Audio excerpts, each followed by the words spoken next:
Bien, donc nous enchaînons sans toujours au galop de chasse pour la table ronde. Donc on a un petit peu modifié le système par rapport à ce qui était prévu. Néanmoins, on va essayer de fonctionner de la manière suivante. D'abord, je vais demander à certains intervenants de se présenter. Monsieur Delvert, c'est déjà fait puisque vous avez eu le privilège d'intervenir. Je vais demander à Catherine de se présenter, même si elle est fort connue, mais c'est normal. Donc, Catherine Triogail, donc Institut français du cheval et de l'équitation. J'ai travaillé pendant 30 ans à la station expérimentale des haras de Chambray, en collaboration avec William, mais sur l'utilisation des fourrages, notamment pour les poulains en croissance. Merci. Albert.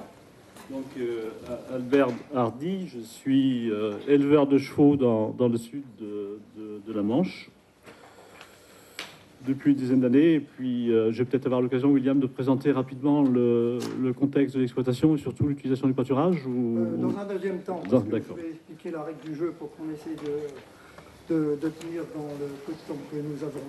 Bon, merci Albert. Donc, nous allons procéder de la manière suivante. Je vais faire Bon, nous allons cibler, parce qu'on ne va pas pouvoir tout traiter par rapport à ce qui était prévu. On va surtout flécher sur, je dirais, deux types d'animaux d'élevage, la jument et le jeune cheval en croissance. Bon, je suis désolé, on sera obligé de faire un passe un peu sur le cheval au travail parce que ça nous amènerait trop loin. Donc, pour ces deux types d'animaux, je vais être amené à faire un cadrage support pour que vous puissiez vous repérer dans l'espace et dans le temps lorsqu'on parle de l'alimentation de ces types d'animaux. Pour chacun de ces types d'animaux, donc la jument et le jeune cheval, je demanderai à nos deux témoins d'expliquer, notamment Albert Hardy qui ne l'a pas fait, M. Delvert, bon, c'est déjà fait, on pourra préciser quelles sont leurs pratiques. Et à ce moment-là, je demanderai à Catherine Trio, qui est notre expert, de valider, on ne porte pas de jugement, mais valider la pratique, ou dire qu'est-ce qu'on pourrait faire de mieux ou d'autrement. Et puis pour chaque type d'animal, j'essaierai de conclure en faisant un résumé de ce qui serait souhaitable de faire, en allant peut-être jusqu'à quelques recommandations. Alors, pour cela, j'utilise des résultats expérimentaux que Catherine et moi-même avions obtenus il y a un certain nombre d'années. Alors, en ce qui concerne la jument en cours de son cycle d'élevage, de manière générale, le problème, c'est de savoir ce qu'on veut faire au départ. Est-ce qu'on produit du cheval de sport, du cheval de loisir? On ne parlera pas du cheval de trait parce qu'on n'a pas le temps. Mais il y a des objectifs. La deuxième question à se poser, c'est qu'à partir du moment où on sait qu'on va faire du sport ou du loisir, c'est pour une jument, c'est de dire quand est-ce qu'elle va reproduire, à quel moment elle va te mettre bas, et donc à quel moment le poulain va être sevré. C'est les deux encadrés rouges que vous avez. Bon, dans le cas du Limousin où nous avions travaillé par le passé, les juments étaient mis à l'herbe au cours de la mi-avril pour sevrer un poulain à 190-200 jours, environ début octobre. Un poids objectif, on aura l'occasion d'en parler. Rien que le fait de dire ça, vous cadrez un certain nombre de choses. Primo, vous savez quelles sont les périodes à fort besoin qu'il va falloir particulièrement soigner. C'est donc bien sûr c'est la période de lactation, notamment le début de la lactation, où les besoins augmentent pour l'énergie et l'azote de 2 à 3 par rapport à la jument au tarissement.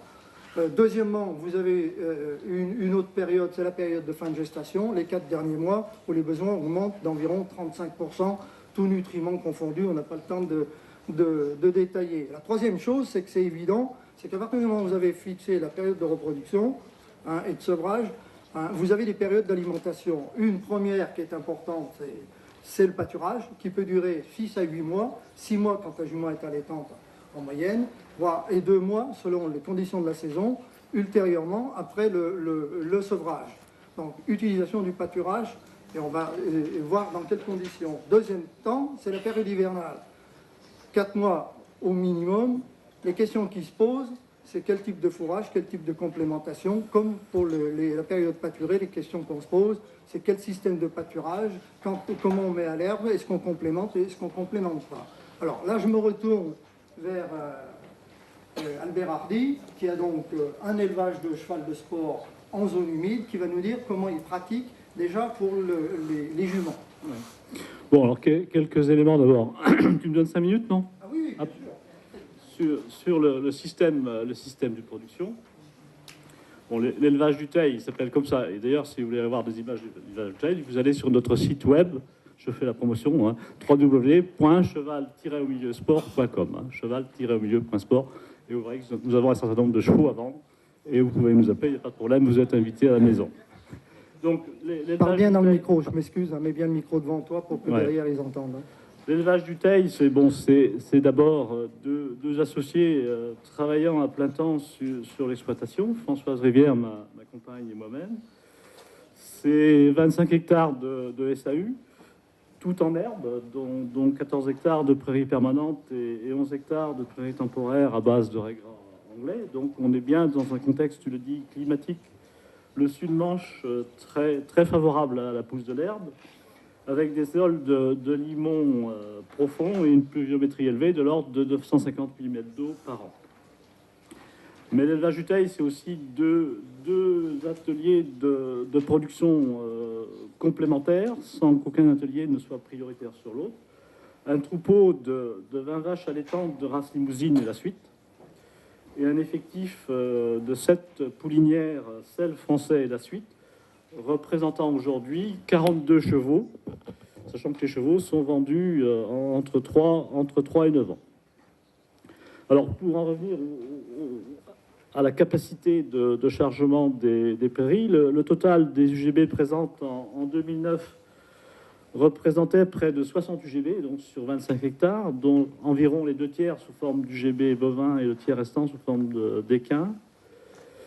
Et ça veut dire qu'à l'échelle du système de production, le chargement annuel qui en résulte atteint de l'ordre de 2,35 UGB par hectare de SFP, ça en 2009, avec une augmentation de 25% par rapport à 2007. Mais il s'agit en fait d'un niveau de chargement apparent qui ne tient pas compte des achats de foin extérieurs. On achète environ 80 tonnes de foin par an pour 40 tonnes produites. Et quant à eux, les achats de paille représentent 100 tonnes de paille achetées par an. Alors, si on essaie de calculer le chargement réel corrigé des achats de foin, il est d'environ 1,7 UGB par hectare de prairies.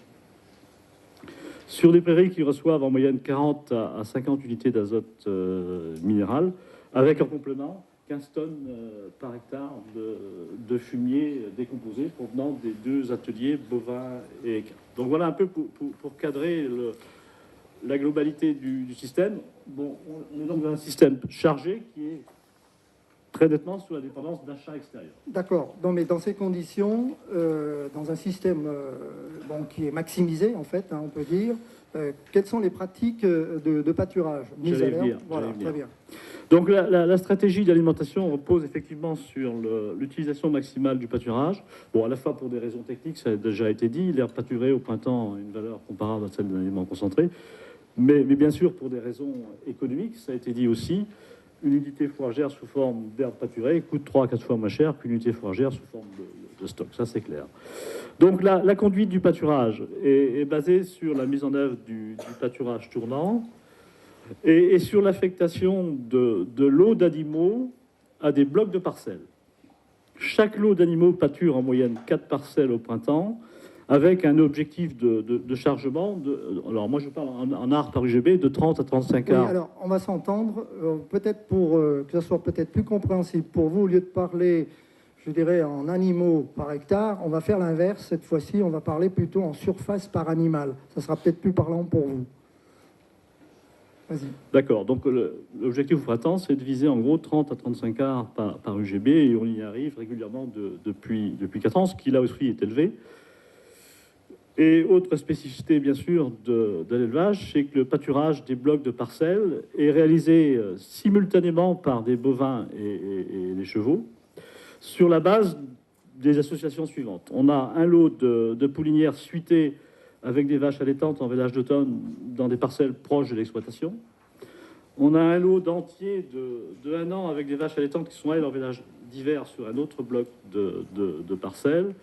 Un lot de pouliches de 1 et 2 ans qui sont avec des génisses de 1 et 2 ans et des vaches en finition à l'herbe. Et un dernier lot de chevaux d'hiver, par exemple, de temps en temps une poulinière vide ou des chevaux au repos avec des génisses pleines de 2 à 3 ans. Donc on associe systématiquement les bovins et les chevaux, sur la base, en gros, d'un ratio 70% du GB bovin, 30% du GB chevaux, et tout ça pâture en rotation, en gros 4 parcelles au printemps, chacun dans son îlot de parcelles. Donc la mise à l'herbe chez nous est réalisée vers le 1er avril, du jour au lendemain pour les bovins, mais très progressivement pour les chevaux. Les juments pleines sortent souvent le 20 mars. Nos poulinages sont centrés plutôt vers le 15 mai. Mais les pouliches ou les entiers d'1 an et 2 ans sont mis à l'herbe progressivement à partir de la mi-avril. Et quand les juments sont suitées, dans un premier temps, elles rentrent le soir avec leurs poulains pour s'assurer que les poulains n'aient pas de problème avec des températures froides, par exemple, pendant la nuit. Le sevrage des poulains a lieu vers la mi-novembre, donc 15 novembre, ça fait 6 mois, pour une date de rentrée définitive des derniers animaux, donc les vaches pleines ou les juments taris, vers le 1er décembre. Alors, au total, 15 parcelles représentant 18 hectares sont ainsi affectées en priorité au pâturage de printemps. Donc, ça fait en moyenne 1,20 hectare par parcelle pour les 4 lots d'animaux. Les 4 parcelles restantes à base de prairies permanentes représentent 7 hectares et sont fauchées en foin à partir de début juin, puis pâturées par l'un des 4 lots d'animaux à partir de la mi-juillet. Donc, agrandissement de surface à partir de la mi-juillet. Et on réalise un chargement en été qui représente, depuis 4 ans, sauf en 2010, puisqu'on a eu une condition de sécheresse exceptionnelle, 50 à 55 arts par UGB, et en l'absence de toute complémentation, aussi bien pour les veaux que pour les poulains. Ça veut dire que la pousse de l'herbe est suffisamment intéressante en été pour faire l'économie de la complémentation des poulains, sachant qu'une partie des veaux a été sevrée au mois de juillet, et donc libère de la surface et de l'herbe pour le pâturage des juments suités. Donc voilà ce que je pouvais dire très rapidement sur une première étape qui nous paraît importante, c'est l'organisation du pâturage et la mise en œuvre du pâturage tournant. Merci Albert. Bon, je crois que là, on est face à un système qui maximise l'herbe comme j'en ai rarement vu. Dans un équilibre technique qui apparemment paraît tout à fait satisfaisant, et en associant 2 espèces d'herbivores, vous avez noté pâturage simultané. Ce que nous, quand je dis nous, IFCE et INRA, préconisons depuis de nombreuses années, mais avec beaucoup de réticence de la part des professionnels. Bon, moi, merci, c'est extrêmement intéressant et ça ouvre, à mon avis, à certaines précisions et questions. Alors, on va procéder de la manière suivante, avec Catherine dans un premier temps et la salle qui, je pense, sera impatiente de poser des questions. Je pense qu'il serait intéressant de préciser un petit peu comment se passe le déroulement du pâturage au cours de la saison, à partir du moment où les animaux sont à l'herbe, quels sont les temps de séjour, etc. Donc, si entre Catherine et Albert, donc si vous pouvez un petit peu développer ce volet-là. Moi, j'avais un peu une première question, c'était savoir si du fait que vous êtes en Normandie et que les chantiers de fourrage ne sont pas toujours très faciles dans cette zone-là, vous n'auriez pas été tenté par l'enrubanage comme type de fourrage en alternative au foin, compte tenu de votre fort chargement. Pour nous, l'enrubanage est une solution de rattrapage si les conditions climatiques sont pas suffisamment bonnes pour aller jusqu'au bout du séchage au sol du foin. Par contre, quand on a des excédents de pâturage issus de parcelles à base de grand relais de trèfle blanc, c'est systématiquement enrubané. Mais l'enrubanage, c'est pour nous difficile à distribuer, donc c'est plutôt les bovins qui le consomment que les chevaux. Bon, là, on est dans la stratégie de récolte des fourrages, dans le cadre d'un cycle de pâturage parfaitement maîtrisé, avec le choix entre différentes techniques en fonction des conditions climatiques pour sauver les fourrages. On est bien d'accord, foin, sinon enrubané. Bon, sécher du foin de prairie permanente en basse Normandie, c'est pas si difficile que ça à partir du début juin. Non, mais compte tenu de la valeur alimentaire de l'enrubané par rapport à celle du foin et de la souplesse de chantier de récolte, je pensais que ça pourrait être une alternative intéressante au foin.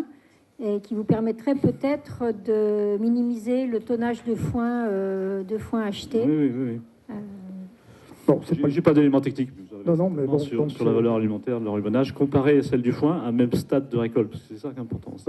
La valeur alimentaire de l'enrubanné par rapport à celle du foin, c'est plus de 20% de plus. Donc, si vous voulez, si on veut faire un retour un petit peu sur ce que Rémi et Sophie nous ont présenté tout à l'heure, où ils nous ont présenté qu'avec l'utilisation d'un aliment à la ferme par rapport à un aliment du commerce, on pouvait diminuer le coût de ration. Il y a encore une autre alternative qui est l'alternative de changement de type de fourrage qui permet encore aussi de baisser le coût de ration. Pour donner un exemple, par exemple, si on prend une jument en fin de gestation au 10e mois, avec une ration classique, foin 7 kg, 2 kg de concentré du commerce, le coût de la ration est 2,20 € et des poussières. L'alternative de remplacer le concentré par un aliment fabriqué à la ferme avec le même fourrage foin permet d'abaisser la ration à peu près à 1,30 €.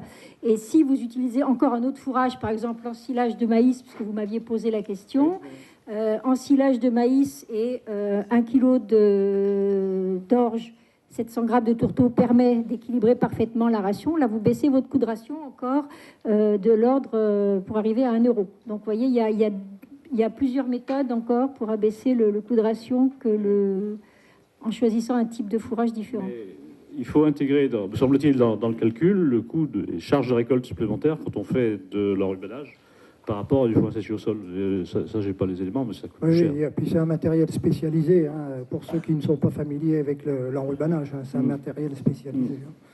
Ça permet quand même de baisser de 20% à peu près le pourcentage de céréales de concentré dans la ration. Bon, on reviendra d'une manière récurrente sur la stratégie d'utilisation des différents types de fourrage pour essayer l'objectif, vous commencez à le comprendre dans cette table ronde, c'est 1, de maximiser l'utilisation des fourrages qui soient pâturés ou conservés, 2, de diversifier le type de fourrage, notamment à distribuer l'hiver, hein, pour sortir du foin paille à avoine. Donc on va y revenir. Je voudrais revenir sur l'aspect pâturage. Donc on est dans un système performant. On met à l'herbe tôt, on a une association chevaux-bovins qui marche bien. Moi, j'ai 2 questions à ce moment-là. C'est quels sont les temps de séjour, je dirais, par parcelle au cours du premier, voire je pense qu'il doit y avoir 3-4 cycles de pâturage. Pour ceux qui ne sont pas familiers, un cycle de pâturage, c'est quand on y a 4 parcelles de 1 à 4. On commence bien sûr par la numéro 1 et on finit par la 4 au cours d'un premier passage. On revient sur la 1, on fait un deuxième passage, etc. Donc, combien de cycles, temps de séjour par cycle pour avoir une idée de la gestion du pâturage. Bon, donc c'est le deuxième point effectivement qu'on peut aborder. Là, je vais revenir à mon tracé professionnel dans une autre institution. Oui, ce que je n'ai pas dit, c'est qu'Albert a été ingénieur de recherche et de développement à l'ETCF Arvalis aujourd'hui. Le temps de séjour dans chaque parcelle, aussi bien que la durée du temps de séjour, c'est la question, et le nombre de cycles, voilà, sont la résultante, en fait, en termes d'ajustement de la conduite aux conditions climatiques de l'année, de mesures de biomasse, d'estimation de la biomasse, via des mesures de hauteur d'herbe, que vous avez utilisé aussi chez vous, à l'herbomètre. Ça veut dire que on change les animaux de parcelle, d'une parcelle à l'autre, d'un lot d'animaux, quand la hauteur d'herbe résiduelle se situe entre 4 et 5 cm sur l'ensemble de la parcelle. Ça veut dire que je passe à un ou 2 jours avant, j'observe le comportement des animaux et la prairie, c'est très important. Et de fait, le changement de parcelle se fait entre 4 et 5 cm de hauteur résiduelle, en moyenne sur l'ensemble de la parcelle. Même si on voit les zones pâturées préférentiellement par les chevaux, l'herbe est au maximum à une hauteur de 6-7 cm mesurée à l'herbe. Donc en moyenne, ça fait 4 à 5 cm. Et quelle est la hauteur de l'herbe à l'entrée? Alors la hauteur de l'herbe à l'entrée, bon, ça varie forcément, mais à la mise à l'herbe, elle est de 10-12 cm, elle grimpe à 15-16 cm après. Et en été, elle se situe entre 10 et 15 selon les conditions de pousse de l'herbe pendant l'été. Alors ce que je voulais dire aussi, c'est que quand on change des animaux de parcelles et qu'on a fait des mesures de hauteur résiduelle, au préalable, on a fait des mesures de hauteur d'herbe sur l'ensemble des parcelles qui sont destinées au pâturage. On a donc, à partir de ces mesures de hauteur, avec des abacs mis au point dans une autre vie professionnelle, une estimation de la biomasse, La quantité d'herbe disponible. en production de matière sèche.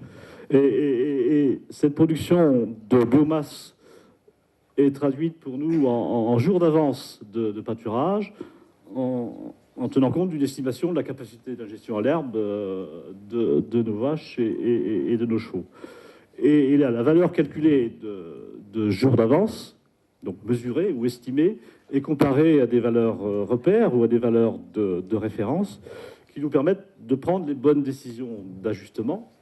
Par exemple, le fait d'ajouter ou de retirer une parcelle si les conditions de pâturage ne sont pas celles qu'on a prévues. Le fait, comme je l'ai fait au printemps 2010, d'augmenter le niveau de fertilisation azotée au premier cycle parce que ça ne poussait plus et il commençait à faire sec, mais l'herbe poussait encore et l'azote a été un facteur d'accélération de la pousse de l'herbe. Le fait d'anticiper au 10 juin, comme en 2010, le sevrage des veaux pour privilégier le pâturage des juments suités à partir du 10 juin.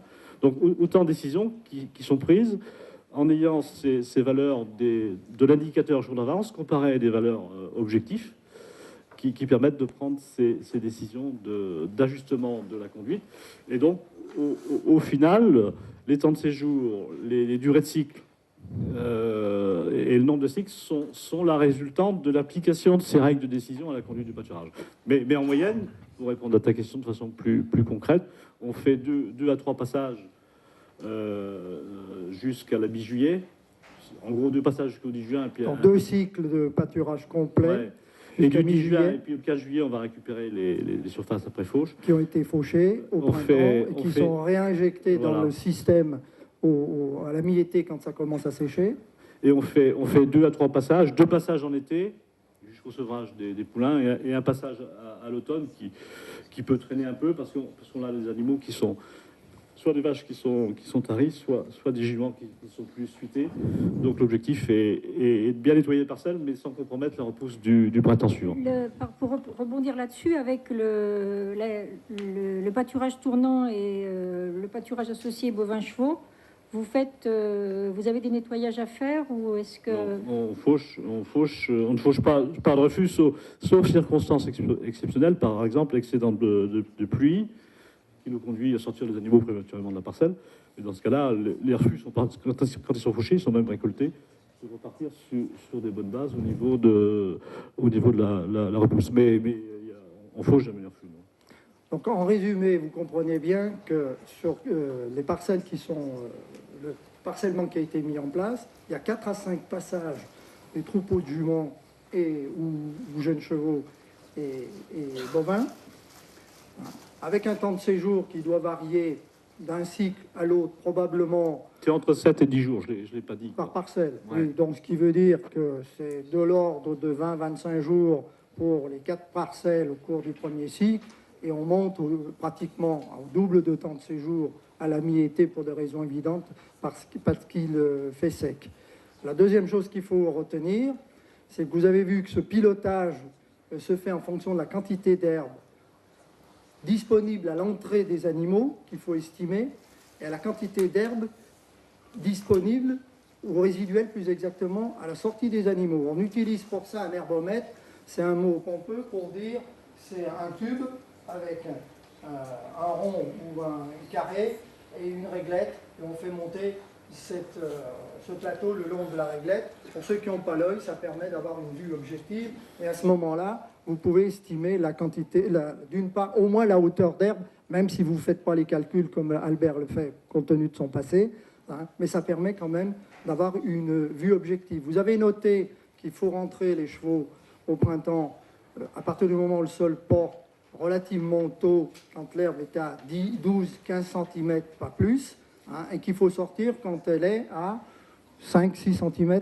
Ouais, moins chez nous, mais ça tient aux conditions de portance des sols. Hein. Non, non, mais on est dans les conditions, attention, hein, on est bien dans la Normandie, on reviendra après aux zones qui sèchent davantage. Hein. C'est un exemple, on est bien d'accord. Le troisième élément que vous avez retenu, qui ne vous a pas échappé, c'est qu'au printemps, on fauche une partie des parcelles, parce qu'il y a une production abondante et on n'a pas le chargement, même si le chargement est déjà élevé, on n'a pas le chargement suffisant pour consommer toute l'herbe. Donc on fauche, et ce fourrage est utilisé pendant l'hiver, et les parcelles qui repoussent au cours du printemps, début été et cours d'été, sont réinjectées dans le système hein, quand la chaleur arrive et que la pousse de l'herbe ralentit. Donc on a donc un schéma cohérent, sachant que les durées de séjour dans les cycles suivants, c'est 20, 30, 40, 50 jours hein, pour faire le cycle complet de pâturage.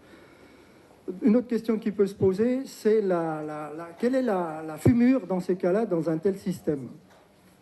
Fumure azotée, combien, quand fumure de fond, est-ce qu'il y en a? Ouais, nous on a la chance d'avoir des prairies temporaires à base de régramblés trèfle blanc. Oui. Donc c'est quand même un sacré atout. Cela dit, on fait un apport, 1 à 2 apports d'azote par parcelle sur ces parcelles-là de 30 unités d'azote. On va dire là aussi pour piloter la pousse de l'herbe, même s'il est systématique en fin d'hiver, cette année par exemple, il va être systématique. Mais après, c'est en fonction des parcelles, en fonction, je l'ai dit, des mesures de stock d'herbe, qu'on décide ou pas de faire un apport d'azote supplémentaire. Alors la fumure de fond, je l'ai dit rapidement, c'est sous forme de fumier décomposé, donc mélange de fumier de bovins et de chevaux. On est à 15 tonnes de fumier sur les prairies pâturées, 20-25 tonnes sur les prairies de fauche. Donc ça se passe bien, il n'y a pas de souci. Et puis c'est tout. Et puis c'est tout. Très bien. 2 choses. Monsieur Delevert, vous êtes dans un système moins intensifié, même alors qu'il est déjà rationalisé, puisque vous êtes dans un système pâturage tournant, vous faites une récolte que vous reportez l'été, puisque ça sèche. Bon, en termes de fumure, comment vous pratiquez? J'ai bien compris, effectivement, que je n'étais pas à la bonne région pour faire de l'élevage rationné, ça c'est clair. Non, mais je veux dire du pâturage. Non, c'est vrai que je suis admiratif de ce qu'ils peuvent faire. C'est pas la conclusion. Non, mais on est bien d'accord. Mais je veux dire, je suis admiratif des possibilités. On retrouve ça dans le Pays Basque, au Piémont-Pyrénées, chez nous, mais pas sur Toulouse, malheureusement.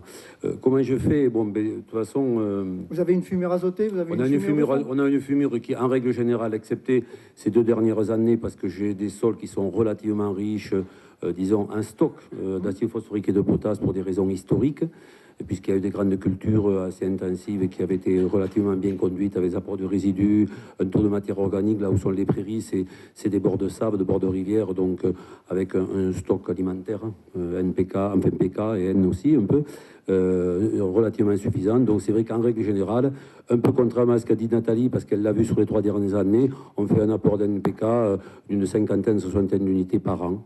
En jonglant effectivement, puisque certaines années, là, il y a eu des pics très forts que j'avais gérés à l'économie et pas à la rationalité. Mais ce que je voudrais dire, par contre, qui me paraît important par rapport à l'exemple et pour situer la problématique de l'enrubanné et du foin, je pense qu'un peu contrairement à ce que vous avez dit, je suis persuadé que l'enrubanné est peut-être même plus opportun chez nous que dans certains coins des Pyrénées ou du Massif central. Pourquoi? Parce qu'effectivement, nous, on peut mettre à l'herbe très tôt, au 15 mars, mais grosso modo, des fois, début juin, il n'y a plus rien. Et il n'y a plus rien, ça veut dire que, et paradoxalement, on a le mois de mai qui est le mois le plus pluvieux de l'année. Donc, il y a difficulté des fois de faire du foin, parce que le foin de qualité chez nous, pour le faire, il faudrait le faire tout début mai. Et souvent, on est dans une période très pluvieuse et qui fait qu'on a un foin de qualité médiocre, d'une façon assez générale, surtout si on n'est pas suréquipé. Et je crois que la place de l'enrubanné chez nous pourrait certainement beaucoup améliorer la qualité. Bon, merci. Donc, on a des diversités de situations. Ce n'est pas un scoop pour vous, mais c'est pour montrer quand même que dans une situation très favorable comme la Manche, un peu moins favorable pour les raisons évoquées par M. Delevert, on peut avoir des systèmes rationnels, d'une part, à la fois sur le système de pâturage, sur la récolte, avec en apportant ce qu'on appelle les intrants, la fumure azotée de fond qu'il faut, quand il faut, comme il faut. Il y a la Normandie, c'est la Haute-Garonne, si j'ai bonne mémoire, mais il y a des zones beaucoup plus sèches. Rémi en a parlé tout à l'heure. Il est clair qu'on ne rentre pas dans ce type de pâturage pour des raisons évidentes. On se rapproche plus, dans certains cas, de parcours. Tu me corriges si je dis une erreur. Ce qui veut dire que globalement, en termes de chargement moyen sur une surface fourragère, à l'échelle de l'année, on peut aller... Lorsqu'on raisonne en nombre d'hectares par animal, hein, ça peut aller, dans le cas de la Normandie, de 0,5 à 0,6, hein, à 1,5 très probablement hectares par animal dans le cas de M. Delvert, et on doit monter à 2,5, 3 tranquille, hein, dans les zones sèches.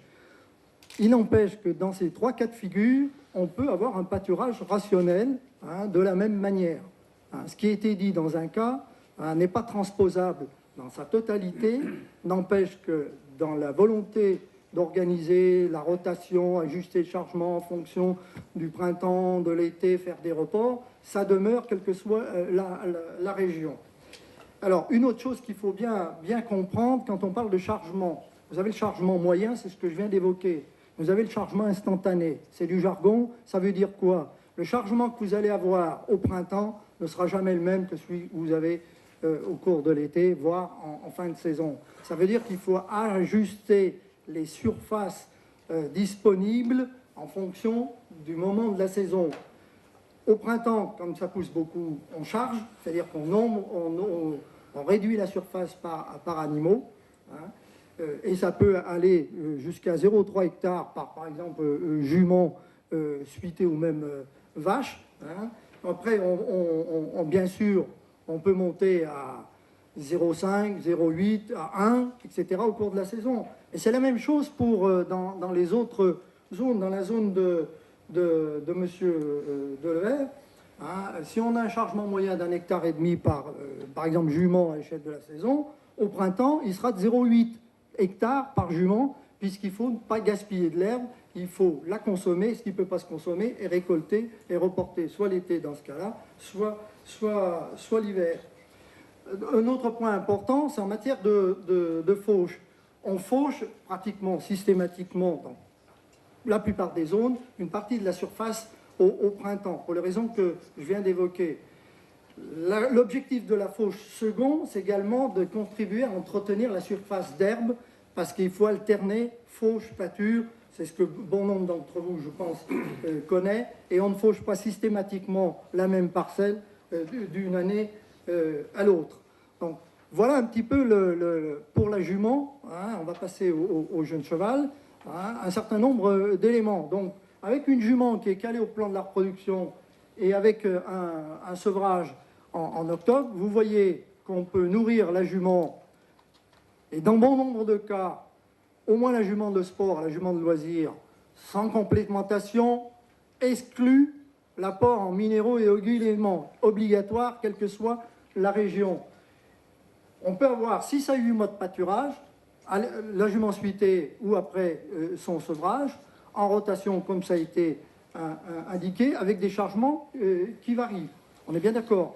Bon, au niveau de l'alimentation hivernale, on a commencé à l'aborder, on le développera plus pour le jeune cheval de sport. Vous avez vu qu'on peut utiliser différents types de fourrage. Je vais donc passer au jeune cheval au cours de son cycle d'élevage. Là encore, je vais répéter une chose, mais la pédagogie, c'est aussi répéter. C'est premièrement, qu'est-ce qu'on veut faire? Du cheval de sport, du cheval de loisir. Si on fait l'un ou si on fait l'autre, on ne va pas forcément suivre le même modèle de croissance. Dans le cas du cheval dit de sport, on peut probablement envisager un modèle de croissance continue, c'est la ligne noire, ce qui implique des besoins plus élevés, que ce soit en hiver ou en été. Dans le cas d'un cheval de loisir, pour réduire les coûts, on peut être amené à moduler la croissance, limiter, modérer, disons, pendant l'hiver, avec une croissance compensatrice pendant l'été, surtout si on exploite correctement le pâturage. Et si on travaille bien, on peut arriver à un poids et à un état de développement du jeune cheval qui peut être équivalent à celui du cheval de sport à quelques semaines ou mois près, et ce n'est pas années, je dis bien quelques semaines ou mois près, parce que le cheval a cette capacité, hein, à compenser pendant l'été, si la croissance pendant l'hiver a été modérée. Je n'ai pas dit restreinte, j'ai dit modérée, on est bien d'accord. Donc il est clair, et ça apparaît je pense sur cette diapo, qu'il y a des alternances été-hiver dans lesquelles il va falloir alimenter correctement le jeune cheval. Pendant l'été, c'est le pâturage. Alors il est, dans un cas comme dans l'autre, on a intérêt à avoir un système de pâturage. C'est ce que fait M. Delevert avec ses jeunes chevaux, c'est ce que fait Albert Hardy avec ses jeunes chevaux également dans des zones différentes, avec un pâturage, je dirais, rationnel, comme il a été évoqué. Et de la même manière pour les juments, on peut très bien envisager un pâturage mixte chevaux-bovins, puisque c'est pratiqué régulièrement par Albert Hardy. Alors moi j'aurais une question, Albert Hardy, dans un premier temps. Bon, tu associes tes chevaux, tes jeunes chevaux à des bovins. On a vu que tu faisais une répartition en fonction des sexes dans les deux espèces. Est-ce que ça pose problème à la mise à l'herbe? Est-ce que ça pose problème au cours de la conduite pendant l'été?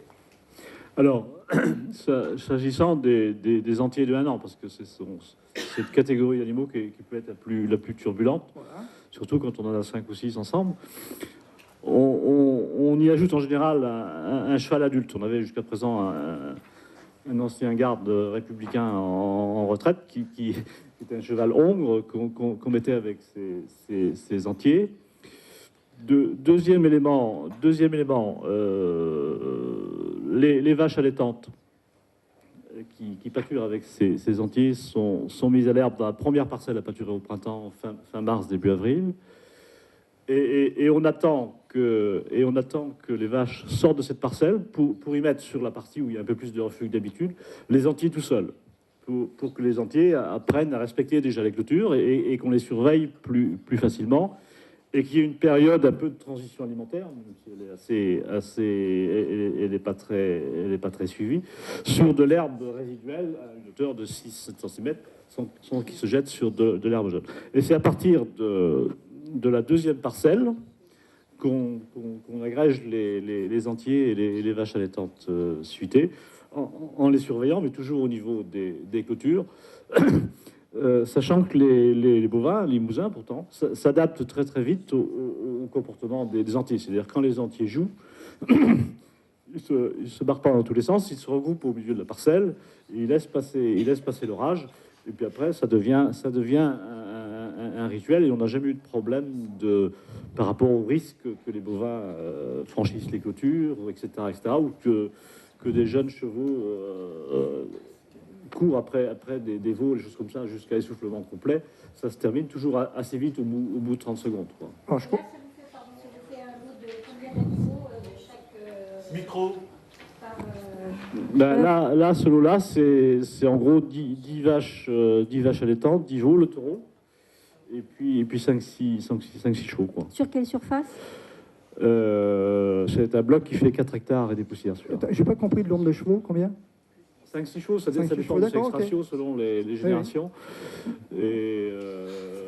Et on peut y mettre aussi des fois des chevaux qu'on a castrés qui prennent 2 ans, c'est pas un problème. Bon, par expérience qu'on a conduite un certain nombre d'années, que ce soit au Pin, au Arac ou en Limousin, à la station expérimentale de Chambray avec Catherine, on avait déterminé qu'en moyenne, 30% de chevaux par rapport à 70% de bovins, et en raisonnant en kilos de poids vifs par hectare, parce qu'il faut bien trouver un dénominateur commun, à mon avis, tu es dans cette plage-là, ne pose pas de problème de comportement, parce que ça a été parfaitement décrit et on procédait de la même manière.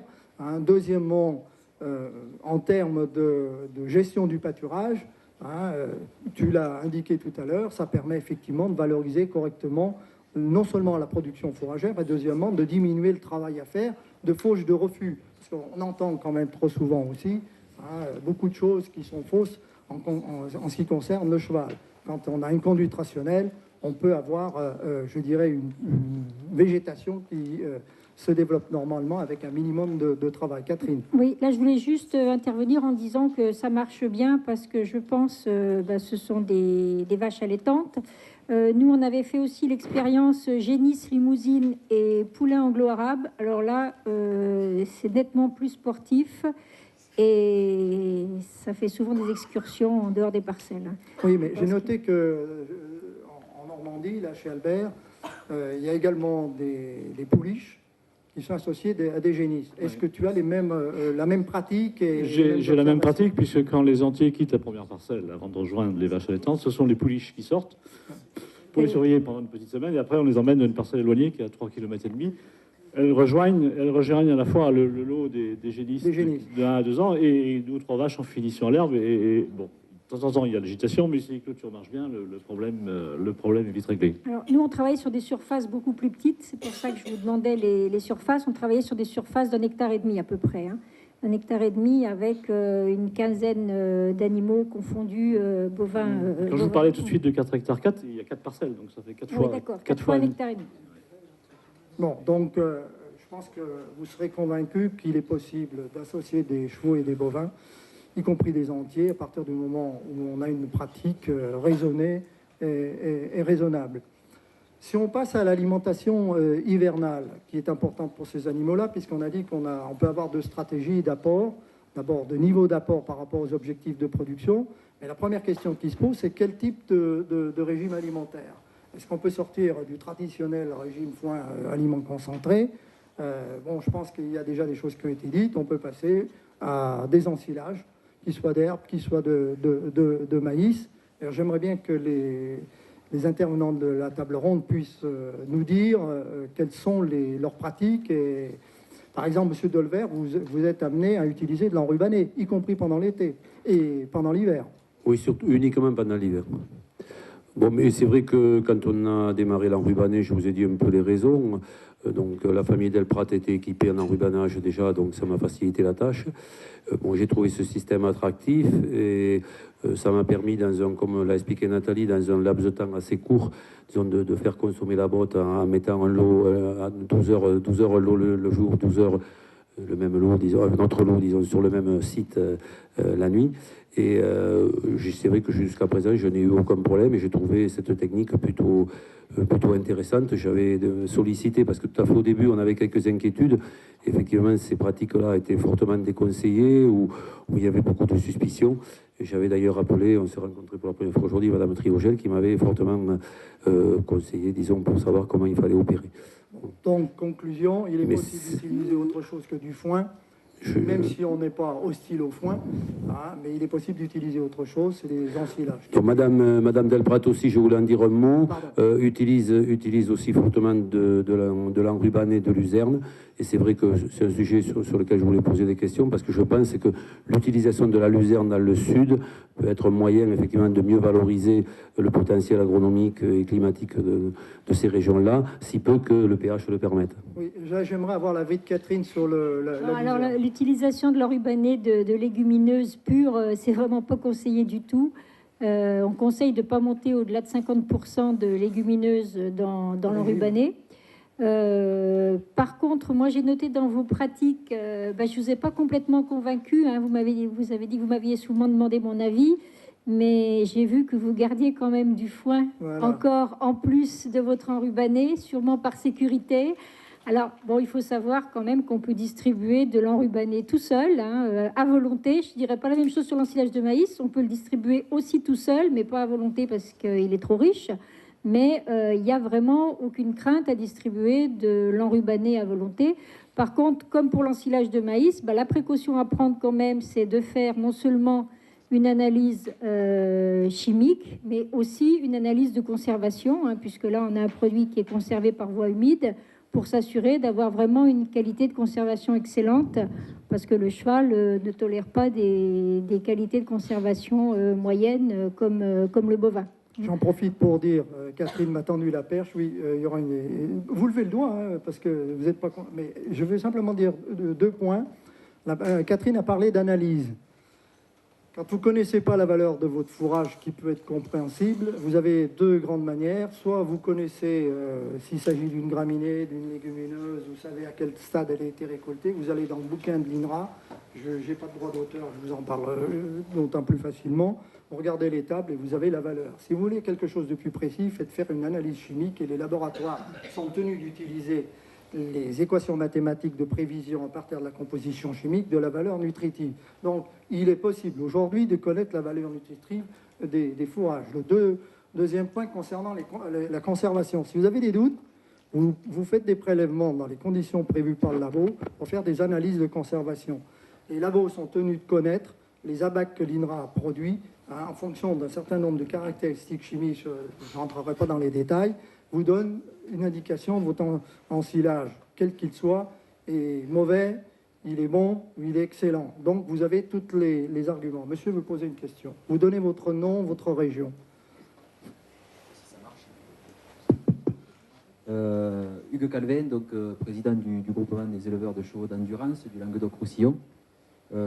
J'interviens sur l'enrubanage. D'abord, c'est certainement intéressant, ça pose quand même le problème de l'équipement. Donc j'ai bien entendu que monsieur, il y avait déjà un équipement préexistant.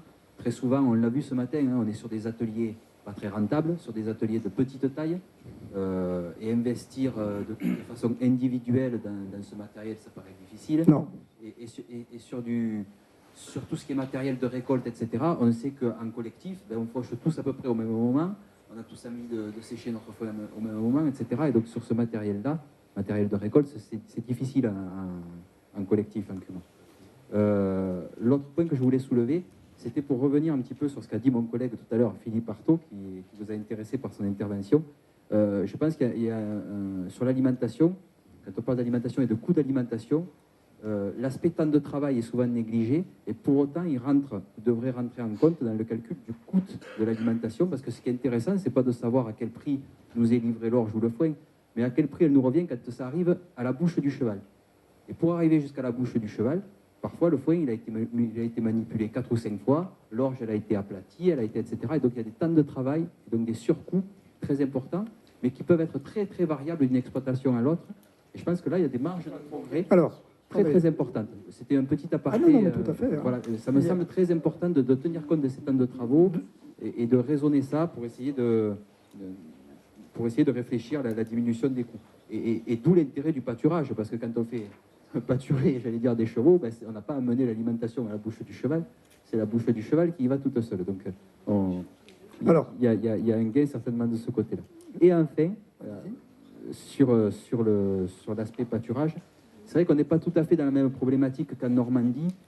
Dans notre région, en 48 heures, vous avez peut-être entendu parler du Vidourle. Moi, j'ai des parcelles qui sont en bordure du Vidourle. En 48 heures, il peut tomber la moitié de la pluviométrie annuelle.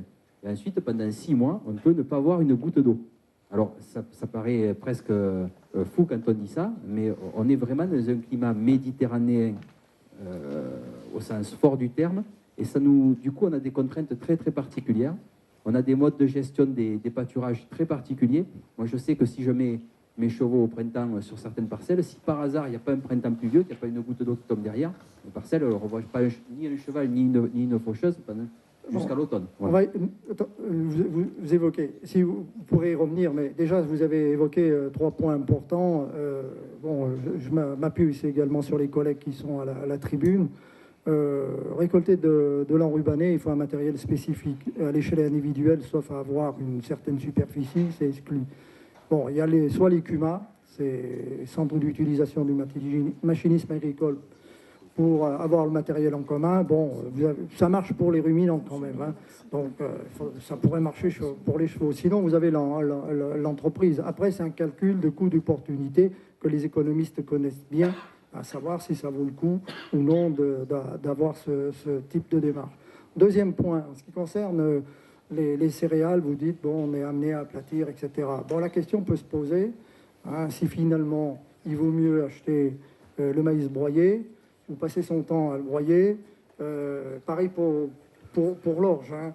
Ça, c'est un problème de bilan à l'échelle de l'exploitation, pour voir si le temps est mieux rentabilisé, par exemple, à manipuler les chevaux, etc., ou à produire l'aliment sous la forme ad hoc.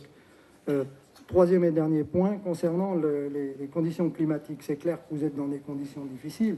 Est-ce qu'il n'y a pas une stratégie à avoir dans la gestion des fourrages, qu'ils soient pâturés, récoltés, pour arriver à faire des reports, hein, ce que je suppose que vous faites, hein, parce que je connais bien Rémi, on discute quand même souvent. Donc, c'est un peu plus compliqué. De toute façon, le pâturage, quelle que soit la zone, même en Normandie, ça demande beaucoup de technicité. On croit qu'il suffit de sortir le cheval et de regarder ce qui se passe. Ça demande de la technicité, et particulièrement dans votre cas, puisque vous avez une stratégie à avoir entre des pâturages récoltés et pâturés, hein, y compris pendant la période d'été, ce qui est déjà le cas de M. Delevert. Alors, il y a des stratégies de report sur pied, par exemple. Voilà. Et puis, il y a des stratégies aussi, j'allais dire, on est presque à la situation d'oasis, où moi, là où il y a de l'herbe l'été, où je peux mettre les chevaux, c'est sous les arbres. Donc, j'ai des parcours arborés, et il n'y a que là qu'il y a de l'herbe verte à manger. Eh bien, je vais vous dire, en plus, vous avez raison, parce que j'en profite pour du repassage. On croit que quand il fait beau, les chevaux, c'est très bien, ils vivent bien, ils ne dépensent pas beaucoup, etc. Et en hiver, on est tous en train de les plaindre. Mais je vais vous dire une chose. Quand il fait très chaud, notamment dans mes conditions, un cheval dépense beaucoup plus d'énergie en supplément de son besoin normal que lorsqu'il est à moins 5, moins 10 dans des régions moins favorables. Et ça compte. Donc, ce qui veut dire au pâturage, dans les zones très chaudes, et notamment dans les étés très chauds, il faut avoir des zones d'ombre, soit naturelles, soit à créer. Rémi. Oui, moi je reviens sur la production d'aliments fermiers. C'est une question d'organisation. Voilà. Je crois qu'on n'a pas pu insister, mais au niveau de Philippe Artaud, l'organisation est telle que le temps de travail est plus faible avec de l'aliment fermier fabriqué à la ferme que de l'aliment concentré. Pourquoi? Parce que l'orge est stocké dans un silo, il y a l'aplatisseur en dessous et il y a la boîte qui recueille l'orge aplatie. Et à partir de là, il n'y a plus qu'à pousser la boîte, moyennant quoi il a des temps de distribution des fourrages qui sont très très faibles. Je ne sais pas si tu as noté, en conclusion de l'exposé que vous avez fait tous les deux, j'ai dit un des éléments importants, ça a été le gros effort sur l'organisation du travail. Donc je suis convaincu. Bon, on va être obligé d'arriver à la conclusion. Il y a un dernier point qu'on n'a pas trop évoqué, c'est dans l'alimentation hivernale de ces fameux chevaux. On a parlé d'enrubanés, il y a les foins à récolter dans de bonnes conditions comme des enrubanés aussi. Il y a également l'ensilage de maïs. Catherine a un petit peu abordé, j'aimerais qu'on aborde un petit peu cet éventail de fourrage et la complémentation qui est à apporter pour équilibrer les rations, afin que vous compreniez bien d'abord qu'elle est nécessaire, quel que soit le type de fourrage, deuxièmement qu'elle varie selon la nature du fourrage. Catherine? L'ensilage de maïs, si vous voulez, c'est donc un aliment qui peut être très intéressant parce que très énergétique. Par contre, l'écueil de l'ensilage de maïs, c'est qu'il n'est pas très riche en matière azotée, donc il faut absolument le complémenter avec des sources azotées, luzerne ou tourteau, selon le niveau de besoin des animaux. Également, il est légèrement déficitaire en calcium, donc il faut faire un apport correctif. Et quand on complémente des régimes de foin ou d'enrubanés, on utilise des compléments minéraux vitaminisés de type 8-19, c'est-à-dire 19 de calcium, 8 de phosphore. Quand on utilise des ensilages de maïs, là, on passe à des compléments minéraux vitaminisés de type 6-24, c'est-à-dire plus de calcium, 24 grammes de calcium et 6 de phosphore. La seule chose donc, je n'ai pas évoquée tout à l'heure, j'ai dit qu'il fallait donc bien prendre la précaution de faire une analyse de conservation, puisqu'un ensilage de maïs qu'on recommande d'utiliser à 30% de matière sèche est beaucoup moins variable qu'un foin en valeur alimentaire. Sa valeur alimentaire est bien connue et très stable. Par contre, comme l'enrubané et tous les fourrages conservés, il faut toujours passer une période de transition qui est de 15 jours au moins pour les enrubanés, et les ensilages de maïs, elle peut se prolonger jusqu'à 3 semaines. C'est vraiment incontournable quand on utilise ce type d'aliment. Donc on ne peut pas le donner à volonté parce qu'il est trop énergétique, et là on dépasserait les besoins. L'enrubané... Il faudrait peut-être donner des valeurs énergétiques pour vous repérer. Un foin standard, c'est 0,55 UFC. Vous prenez un enrubané, vous êtes tout de suite à 0,70. Vous prenez un ensilage de maïs, vous êtes à 0,80, 0,85. Donc vous comprenez que ce n'est pas à utiliser de la même manière et à complémenter de la même manière. Une petite précision, les laboratoires classiques dans les régions d'élevage bovin ne nous donnent jamais la valeur UFC ni la valeur en MAD. Comment on fait là? Ils ne veulent pas la donner alors qu'ils sont tenus de la donner parce que l'INRA a publié 2 ouvrages là-dessus. Alors j'en profite pour dire au passage qu'il va y avoir un 3e ouvrage en 2011, la réédition, réactualisée, avec un guide pratique de l'utilisateur, plus un logiciel qui interviendra en 2012. Donc les labos sont tenus de faire leur biblio. Hein. Il y en a qui le font. Alors on va essayer de conclure sur le jeune cheval.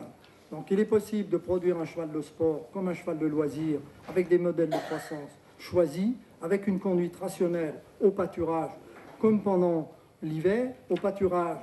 Comme la jument, on peut avoir un pâturage tournant, on peut avoir un pâturage associé avec des ruminants et une stratégie d'utilisation de surface, comme on l'a décrite pour la jument. L'hiver, il est possible d'alimenter ces animaux-là avec une palette de régimes beaucoup plus large que ce qui est actuellement utilisé. C'est soit un foin, c'est soit un ensilage préfané à 30% de matière sèche de graminées, ou un ensilage mi-fané ou mi-foin à 50% de matière sèche, ou un ensilage de maïs, complémenté de manière rationnelle en fonction de la valeur énergétique de chacun de ces fourrages. La dernière chose que vous devez savoir, c'est qu'en fonction de l'âge des animaux, quand on passe de 1, 2, 3, voire 4 ans, la capacité du cheval à utiliser les fourrages augmente parce que physiologiquement et anatomiquement, son tube digestif se développe. Donc il est inutile d'avoir des complémentations pléthoriques comme on le voit quelquefois chez les animaux de 2 et 3 ans. Le cheval est capable de couvrir ses besoins correctement avec une ration à base de fourrage, si ce fourrage est de bonne qualité, distribué dans de bonnes conditions et complémenté avec un aliment concentré en quantité limitée pour équilibrer la ration. Nous allons conclure. Je pense que vous avez compris que le message aujourd'hui qu'on a voulu faire passer, il est possible d'élever, malheureusement on n'a pas pu en parler, d'utiliser des chevaux, parce que j'aurais bien aimé en parler, parce que je pense qu'il circule un certain nombre de choses fausses, avec des rations essentiellement à base de fourrage variés, avec une complémentation concentrée qui est quelquefois beaucoup plus limitée que celle qu'on pratique, mais qui doit exister absolument pour équilibrer la ration, que ce soit au plan énergétique dans certains cas, azoté ou minéral et vitaminique. Et au pré, on complémente tous les types d'animaux avec une pierre alléchée pour apporter des minéraux et des oligo-éléments. Bon, ça a été un peu le galop de charge, mais bon, on a rattrapé un peu de retard.